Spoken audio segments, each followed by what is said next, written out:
Now we have world-renowned marketing professor Barbara Kahn, who has taught at Wharton for over 20 years.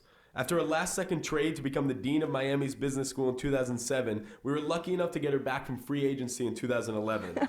Boasting an impressive Twitter follower-to-following ratio of 10 to 1, please join us in welcoming Professor Barbara Kahn.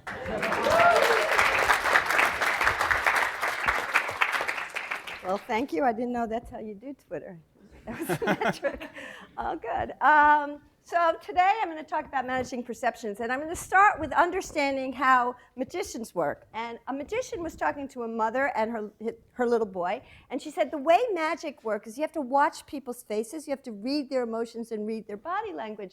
So what I'm going to do is give you a coin to the little boy, and I'm going to say, put it behind, he said, I'm going to put it behind my back, and I want you to guess, no, which way does he do it? No, I'm all confused. He tells the little boy to put it behind his back, and he's going to show you what a good magician he is by guessing which hand it's in. And the magician starts guessing which hand the little boy has the coin in, and he only gets it right 50% of the time. So he goes, whoa, you're really good at masking your emotions. Let's see how good you are at reading my emotions. So now the magician takes the coin, puts it behind his hand, and the boy starts guessing.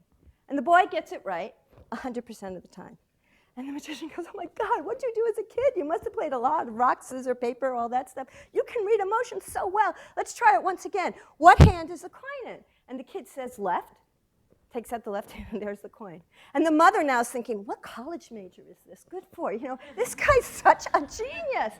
And then the magician takes out his other hand, and there's a coin in that hand. And they realized that it was just the perception that he was good at this. He didn't ask for any disconfirming evidence. And that's what I study, perceptions. Perceptions are really, really important because they're what you base all your other decisions on. But as I just showed you, they're frequently wrong. So my research is based on different types of perceptions. In all the research that I do, I keep actual truth the same, and I just change the perception. And I show you how easy it is to influence choice, consumption, how much you choose. So one of the perceptions I work on is perceived variety of an assortment. We know that the actual variety of assortment makes a difference. It makes people choose more. It makes people more likely to choose. But what I alter is the perceived variety. Now, I started this research a really long time ago when my kids were in elementary school, and they're now in their 20s. And what I did is I took these trays of jelly beans into their elementary school, and I put them on the little tables that they sat at. And I said to the kids, eat as many jelly beans as you want. One tray had 6 flavors, one tray had 24 flavors. Not surprising, and you can think of all the reasons. They were much more likely to choose more jelly beans in the tray with 24. That was so obvious it wasn't the point of my experiment. What the point of my experiment was perceived variety. So the 2 trays up here each have 6 flavors. But pre-test had shown there seems to be more variety in this tray than in that tray. This seems like too few flavors. On the other hand, when there's 24 flavors, this gets too confusing. And so this tray seems to have more perceived variety. And that's exactly what we found. They chose more jelly beans from the tray that had more perceived variety when you're comparing within rows. So now my current research has been what are the different aspects that influence perceived variety? And one of the things that I found is visual versus verbal. Now, I'm not going to show you my actual stimuli. I kept everything even in doing a real experiment, but I'm just going to give you the intuition. So the intuition is, if you look at 2 assortments, and let's just say all the information is held constant, the perceived variety of the visual one seems much higher than the perceived variety of that one, even if the information is held constant. So I would predict you'd be much more likely to choose from a visual assortment than from a verbal assortment. However, when the assortment gets really large, even though there's still much more perceived variety here, it's too confusing. And now what happens is you're more likely to choose here because you take the time and you read it more systematically.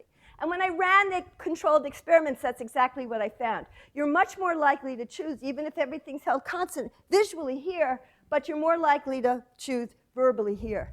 Another study that I did is in the visual domain, if you hold the assortment horizontally versus vertically, and everything's exactly the same, my hypothesis is because your eyes are horizontal, it's easier to process horizontal than vertical where you have to move your head.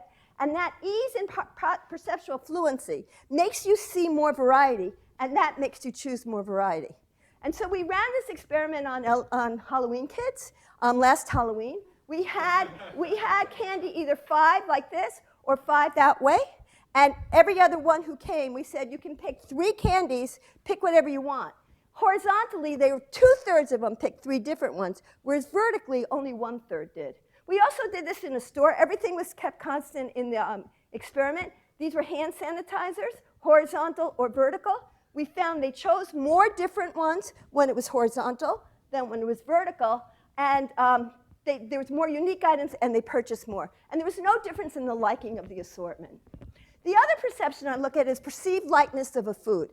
If the food's actually constant, but you think the food is lighter, you think it's healthier and less filling, so you eat more. How do I do that?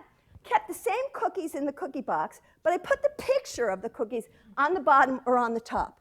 When people are mindlessly eating, not paying attention, and they're not on a diet, it doesn't work if you're on a diet, they eat more cookies when it's on the top than when it's on the bottom.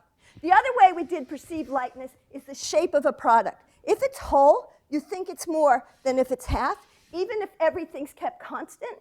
So we did this one on doctors. They ate more sandwiches when it was cut in half, everything held constant. We did this one on people in the behavioral lab, but not here at Miami. Even though the piece was this piece was bigger than the whole, they ate more pieces of chocolate when it was cut up. So when you're eating those broken pretzels, they have calories. They really are real. So in the end, the idea is perceptions matter. They can influence choice, consumption. But how do you fight against that? You have to have clear preferences, clear expectations, and basically ask the magician what's in his other hand.